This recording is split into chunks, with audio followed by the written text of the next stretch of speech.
வணக்கம் ஐயா.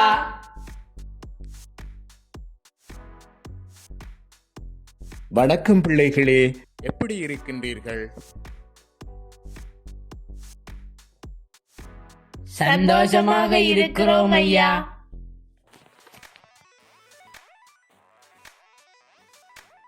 மிகுந்த மகிழ்ச்சி. அப்படியாயின் நீங்கள் புதிதாக கற்பதற்கு தயாராக இருக்கிறீர்கள் அல்லவா? ஆமாம், மிகுந்த ஆவலாக இருக்கிறோம்.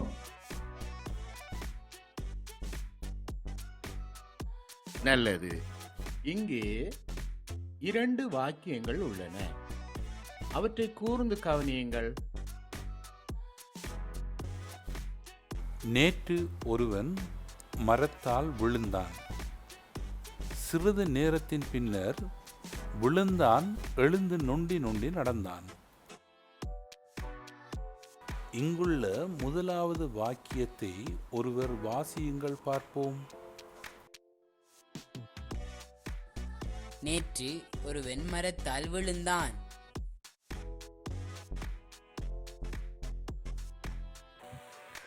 நல்லது. இங்கே 2வது வாக்கியத்தை வேறொருவர் வாசியுங்கள் பார்ப்போம். சிறிது நேரத்தின் பின்னர் விழுந்தான், எழுந்து நொண்டி நொண்டி நடந்தான். சிறப்பு. மாணவர்களே, 2 வாக்கியங்களிலும் ஒரே சொற்கள் உள்ளனவா என நன்கு கவனித்து கூறுங்கள் பார்க்கலாம். ஆமையா, விழுந்தான் எனும் சொல் 2 வாக்கியங்களிலும் இடம்பெற்றுள்ளது. ஆமாம், விழுந்தான் எனும் சொல் 2 வாக்கியங்களிலும் உள்ளது அல்லவா? சரி, அவ்வாறாயின் இவ்விரு வாக்கியங்களிலும் இடம்பெற்றுள்ள விழுந்தான் என்ற சொற்கள் ஒரே தன்மை உடையனவா அல்லது வெவ்வேறான தன்மைகளை கொண்டனவா? இரண்டும் ஒரே தன்மை கொண்டனதானே ஐயா? அப்படியா? கவனமாக அவதானித்து யோசித்து பாருங்கள். இல்லை ஐயா, 2 வாக்கியங்களிலும் உள்ள விழுந்தான் என்பது ஒரே சொல் போல தோன்றினாலும் வேறு வேறான தன்மைகளை கொண்டுள்ள வேறு வேறான சொற்கள் ஐயா. எப்படி? நீர் அவ்வாறு சொல்வதற்குரிய காரணம் என்ன?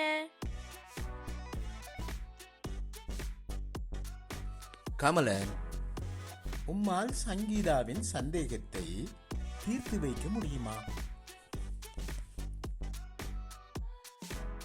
முயற்சிக்கின்றேன் ஐயா. முதலாவது வாக்கியத்தில் விழுந்தான் என்பது விழுதல் என்ற செயலையே பிரதானமாக குறிக்கின்றது.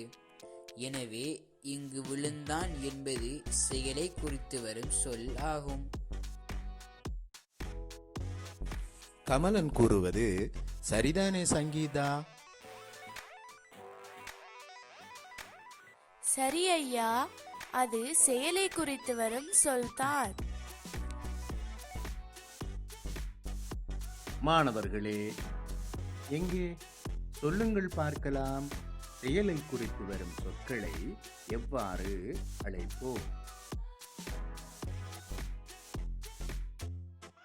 வினைச்சொல் என்போம்.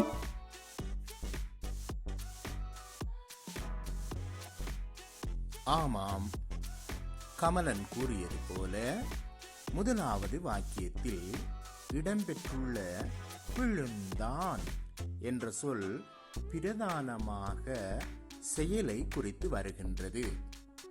எனவே அங்கு அது வினைச்சொல், அதாவது வினைமுற்று ஆகும்.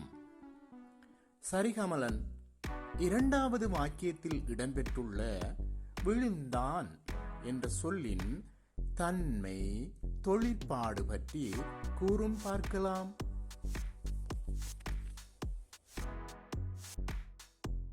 இரண்டாவது வாக்கியத்தில் விழுந்தான் என்பது பிரதானமாக விழுந்த நபரையே குறித்து வருகிறது. அவ்வாறு அது நபரை குறித்து வருவதால் பெயர் சொல்லாகும். இங்கு விழுந்தான் என்பது செயலையும் குறித்து வருகிறது தானே? ஆமாம், செயலையும் குறிக்கிறது தான். என்றாலும் பிரதானமாக அது நபரையே குறித்து வருகிறது. இதில் எந்த நபரை குறித்து வருகின்றது?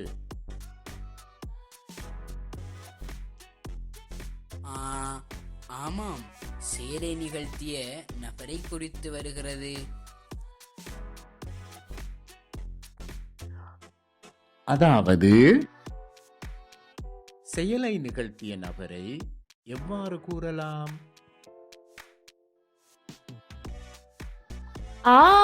செயலுக்குரிய கர்த்தா என்று கூறலாம்.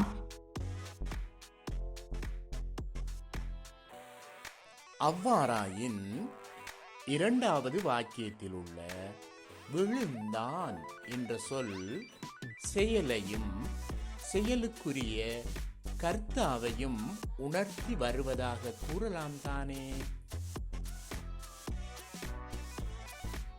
ஆமையா.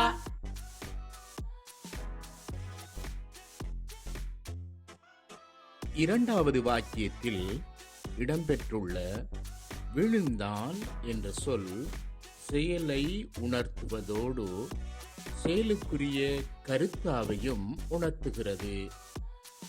செயலுக்குரிய கருத்தாவை உணர்த்துவதால் பெயர் சொல்லுக்குரிய தன்மையை பெறுகின்றது. இருந்தாலும் ஐயா, இந்த சொல் விழு என்ற வினையை அடியாக கொண்டுதானே பிறந்துள்ளது. ஆமாம், வினை அடியாக கொண்டே பிறந்துள்ளது.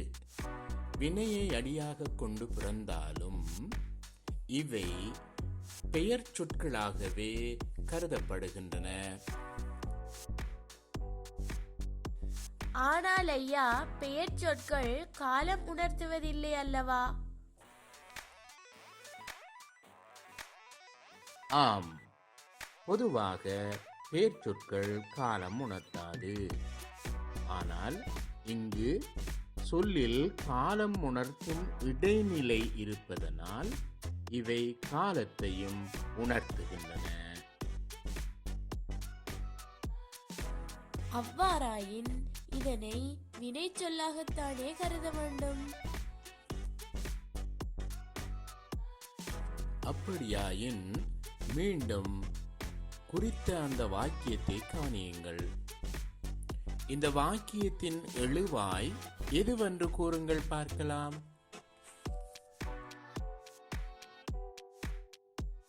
விழுந்தான் என்பதே இந்த வாக்கியத்தின் எழுவாயாகும்.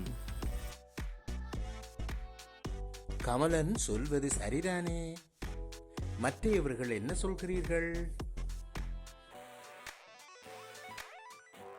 சரி ஐயா, விழுந்தான் என்பதுதான் எழுவாய்.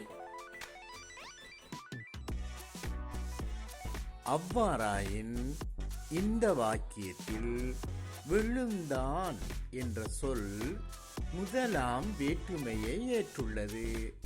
அப்படித்தானே? ஆமாம், அவ்வாறுதான்.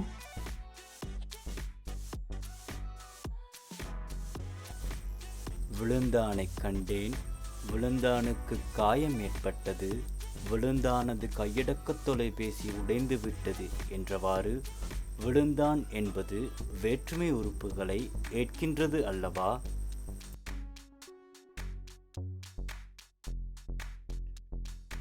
விழுந்தானை கண்டேன், விழுந்தானுக்கு காயம் ஏற்பட்டது, விழுந்தானது கைபேசி உடைந்து விட்டது என்றவாறு விழுந்தான் வேற்றுமை உறுப்புகளை ஏற்குமல்லவா?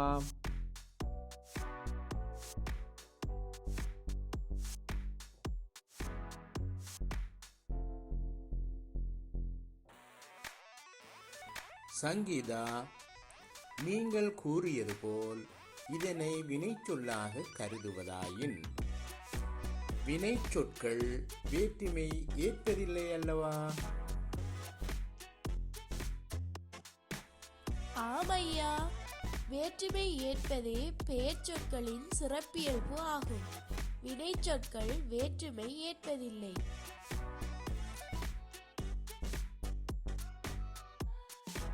இவ்வாறான சொற்கள் பெயர், வினை ஆகிய இருவகை சொற்களினதும் இயல்பை பிரதிபலிக்கின்றன.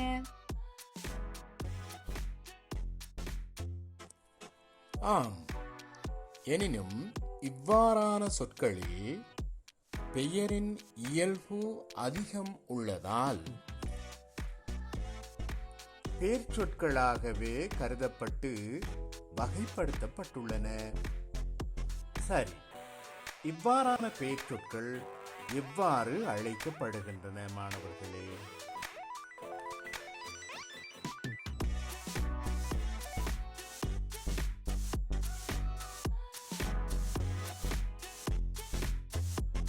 இவ்வாறான பெயர்ச்சொற்கள் வினையால் அணையும் பெயர் என அழைக்கப்படுகின்றன.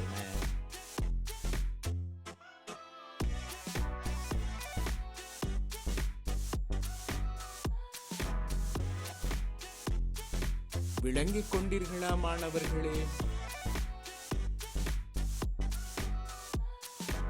ஆமையா, நன்றாக விளங்கிக் கொண்டோம்.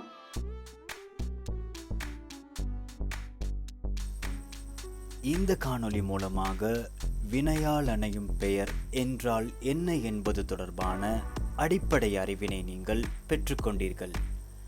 இந்த காணொளியின் அடுத்த பகுதி மூலமாக வினையால் அணையும் பெயரின் இன்னும் சுவாரஸ்யமான இலக்கண நுணுக்கங்களை நீங்கள் கற்றுக்கொள்ளலாம். மீண்டும் சந்திப்போம். நன்றி.